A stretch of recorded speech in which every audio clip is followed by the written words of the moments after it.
Hi, I'm Dave Ulrich. I'm a professor of business at the Ross School of Business and a partner in the RBL Group.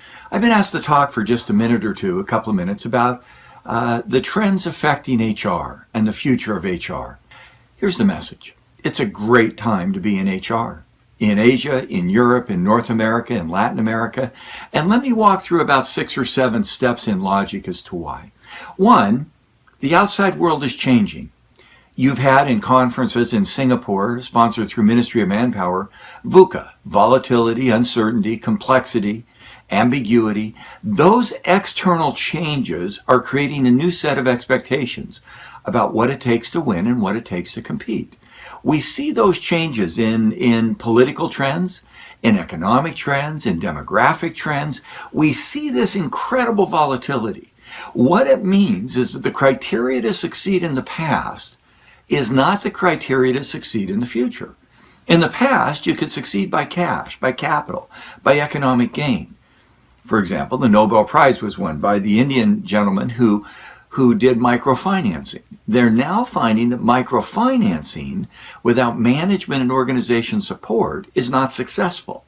And so in this new world, in this incredibly uncertain and volatile time, and new things, new changes, we need to not just have economic well-being, but human capital and organizational well-being. So point number 1, the world is changing. Point number 2, competitiveness has changed. Competitiveness is not just strategy. Strategy is how do we compete? Where do we play? How do we win? Today what we're learning is competitiveness is strategy times organization. If we can't build the right organization to win, we are not going to be successful. And our challenge is not just where we're going, but how we make sure we get there. So point number 1, the world is changing. Volatility, uncertainty, complexity in all parts of our lives. Point number 2, we don't compete by strategy. We compete by strategy times organization. Point number 3, organization is not structure. We don't just have the right structure, the right shape, the right morphology, what I call the roles, the rules, the responsibilities. What we have is an organization that's created around a set of capabilities.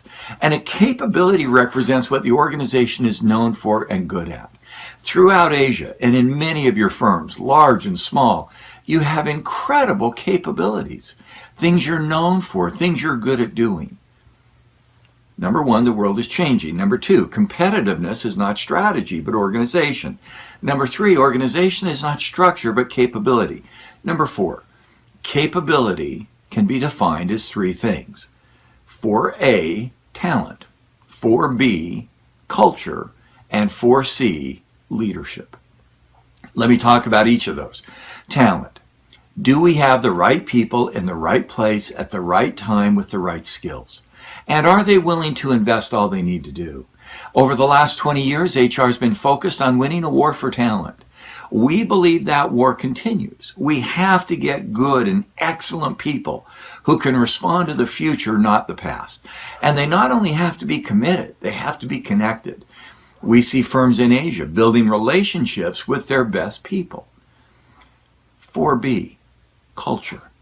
Culture is a critical thing. In fact, we believe strongly that the war for talent is going to be replaced and supplemented with victory through organization. Individuals and talents are champions, but organizations win championships. As we in HR look out, are we the architect and the definer not only of good talent, but of good organization and culture? And culture represents not the internal set of values, but the identity of the firm in the mind of the customer. How do you build the right culture? The culture focused on serving and anticipating customers. 4C, leadership. Leadership is one of the great topics in HR because through leadership we define the skills for the future and how leaders shape talent because people do what leaders do, and leaders shape culture because they're the example of what the culture should be. By the way, we're defining leadership in a very new way. That leadership is not who I am and what I do, but how I create value for others. For example, we've discovered that people often say, oh, to be a great leader, you have to be authentic or you have to be emotionally intelligent.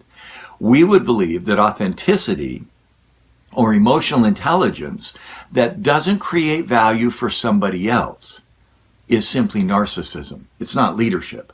Leadership is creating value for other people. And in fact, in the trend in leadership, we see it connecting more than ever with the business. And that trend is that leaders build value for the investors.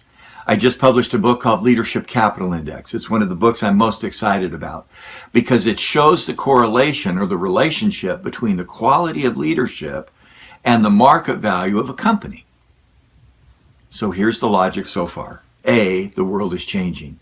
Business leaders know that's happening. B, it's to compete is not strategy, but strategy times organization, number 2.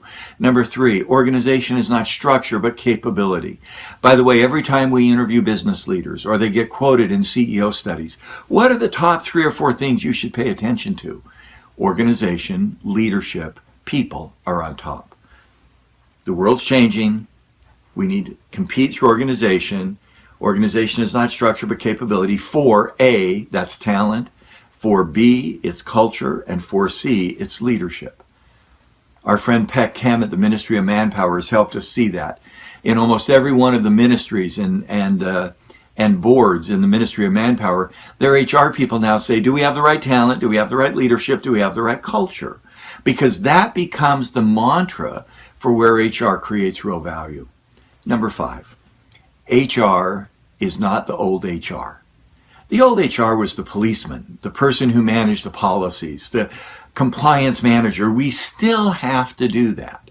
But the new HR is somebody who delivers value to the enterprise. We've been studying HR competencies for 25 years. We've discovered in our most recent research, with great help from HCLI and others in Asia as well as around the world. We have 30,000 respondents to a survey. We know what skills HR people need to have to be successful. They need to turn strategy into results. And to do that, they need to manage paradox. They need to navigate the tensions in a company. And then they have to manage the 6 enablers in HR. Culture and change, that's 1. Human capital developer or curator, that's 2. Reward systems, that's 3. Compliance manager is 4 in a positive way. Analytics is 5. And finally, technology and social media is 6. We in HR have great opportunities ahead of us. This is a great time in HR.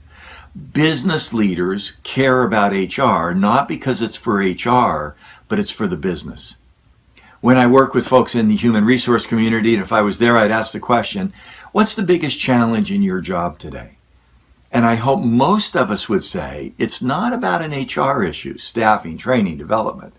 What it's really about is helping the business win in the changing market through competitiveness and organization, by building capability, through talent, leadership, and culture, and by redesigning and restructuring and becompetencing the HR professionals. But mostly, I hope we can make HR literally a partner in the business who shapes the direction and drives business value.